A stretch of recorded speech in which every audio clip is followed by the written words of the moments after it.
Praise lord. దేవుని పరిశుద్ధమైన నామమునకు మహిమ కలుగుగాక. ప్రభు నామమున మీ అందరికీ హృదయపూర్వక వందనాలు. ఈ ఉదయకాలము దేవుని వాక్యాన్ని విందాం. లూకాసు వార్త 15వ అధ్యాయము 8వ వచనము. ఏ స్త్రీకైనను 10 వెండి నాణెములుండగా వాటిలో ఒక నాణెము పోగొట్టుకుంటే ఆమె దీపం వెలిగించి ఇల్లు ఊడ్చి అది దొరుకు వరకు జాగ్రత్తగా వెతకదా. ప్రియమైన వల్లరా, ఇక్కడ 10 వెండి నాణ్యాలు కలిగిన స్త్రీ అండి. ప్రియమైన వల్లరా, ఇది ఒక ఉపమానం కావచ్చు, కానీ ఇందులో దేవుని ప్రేమ అనేది కనపడుతుందండి.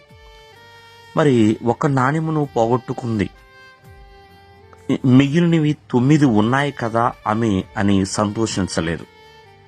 ఆ ఒక్క నాణ్యము కూడా దొరకాలి అని ఎంతో జాగ్రత్తతో దీపాన్ని వెలిగించి అది దొరికే వరకు వెతికిందండి. దొరికినప్పుడు తన చెలికత్తుల్ని పొరుగువారిని పిలిచి సంతోషించేది. ఎందుకంటే పోగొట్టుకున్న నాణ్యము దొరికింది అన్నట్లుగా. ప్రియమైన వల్లరా, అటువలే మారు మనసు పొందిన ఒక పాపి విషయమే కూడా, మరి ఆ పాపి ఎప్పుడైతే మారు మనసు పొందాడో అలాగే దేవునికి కూడా సంతోషం కలుగుతుంది. ప్రియమైన వల్లరా, ఎన్నో పోగొట్టుకుంటూ ఉంటాం మానవ జీవితంలో, కానీ కొన్ని దొరుకుతాయి, కొన్ని దొరకవండి.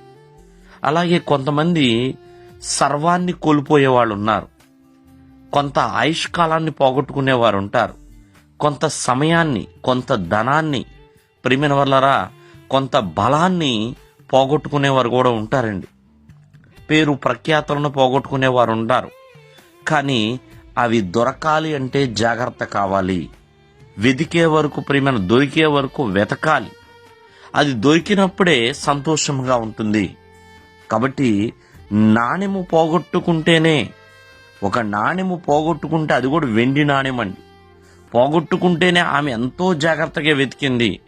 ఈ రోజున ప్రియమైన వల్ల నాణెము కంటే చాలా విలువైన ఉన్నవి ఆరోగ్యము, ఆయుష్కాలము, పేరు ప్రఖ్యాతలు, కుటుంబ మర్యాదలు, ఇవన్నీ కూడా ప్రియమైన వల్లరా చాలా చాలా విలువైనవి. అన్నిటికంటే ఆత్మ సంబంధమైన దేవుడిచ్చిన రక్షణ, పరిశుద్ధత, యథార్థత, నీతి, దేవుని సన్నిధి, దేవుని రాజ్యము, ఇవన్నీ కూడా చాలా మిక్కిలి అమూల్యమైనవండి. కావున పోగొట్టుకుంటే ఖచ్చితముగా దొరికే వరకు వెతకాలి. ప్రియమైన వల్లరా, ఆ నాణ్యము దొరికింది కాబట్టి తను సంతోషించగలిగింది. అలాగే ఏదైతే మనం పోగొట్టుకుంటున్నామో, ఒకవేళ దేవుడిచ్చిన విలువైన సమయాన్ని పోగొట్టుకుంటున్నామో జాగ్రత్త, మళ్ళా అది రాదండి. అది జ్ఞాపకం చేసుకుని ప్రతి ఒక్కరూ కూడా ప్రతి విషయంలో కూడా జాగ్రత్త కలిగి ఉండాలి. దేవుడు మిమ్మల్ని ఆశీర్వదించును గాక. ఆమేన్.